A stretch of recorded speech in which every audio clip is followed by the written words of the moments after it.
Hi everyone, Carter Krishna here for the Florida Squeeze. We've hit another U.S. Open Cup match day, and it just keeps coming these last few years since the Open Cup was moved up, the start of the Open Cup proper, first round proper to March, to accommodate Major League Soccer, quite frankly, because of Leagues Cup. And I think it's, we love the competition, but it's causing problems. So we saw El Farolito advance. We saw Little Rock Rangers advance. They're going to play FC Naples here in Florida tomorrow.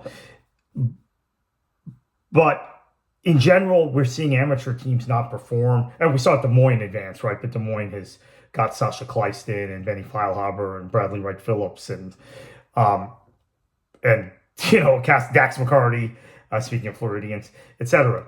But we're seeing that. I think that's really instructive, because what we're seeing is adult amateur teams that play in short seasons, whether they're in USL League Two like Des Moines and Little Rock, whether they're in NPSL like El Farolito, or whether they're in another competition, League for Clubs, UPSL.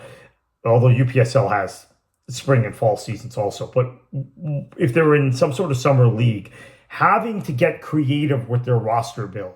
I saw an FC Naples team, sorry, not FC Naples, a Naples United FC team in the previous round that was really good for about 30 or 35 minutes, but they're not in playing shape, right? Their NPSL season's not going to start for another, since that match was on March 19th or whatever it was, for 6 weeks after that match. And we saw a lot of this last season too. I saw it with Brave SC of USL League Two. Very, very good side. A side that has as strong a U.S. Open Cup record as just about any adult amateur club out of USL League Two.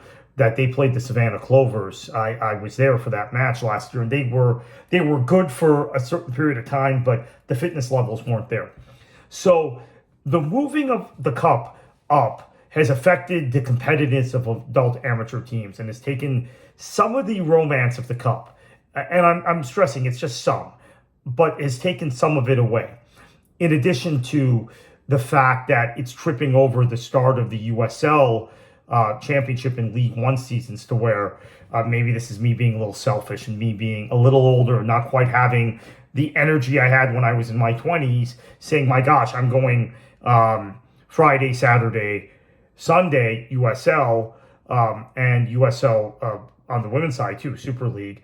And then I've got Monday, and then Tuesday, Wednesday, Thursday is Open Cup. And then, we start back up Friday, Saturday, Sunday, USL. And that we're going through this kind of continuous cycle this first month of the USL season. We're less than a month into the USL season, and we're entering our second Open Cup, proper round of Open Cup.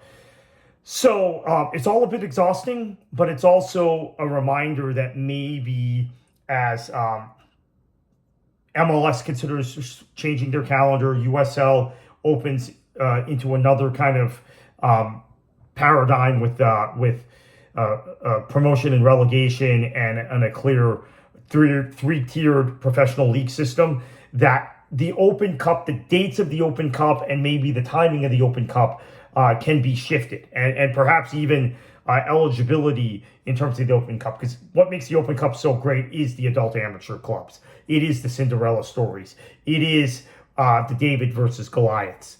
I mean, if it's a tournament completely made up of USL Championship and MLS clubs, I don't think, we might be moderately interested, but I don't think it has the same appeal. So I'd like to see something done about this. I'd like to see U.S. Soccer think about this very seriously. Maybe it won't be fixed for next season. Next year, I think, will be the same kind of scheduling. Although I don't know what MLS is going to do with Leagues Cup because of the World Cup being in the United States. Maybe Leagues Cup gets pushed back, and that means that we can change the timing of Open Cup. But I do think something has to be done. Something has to be addressed on this front.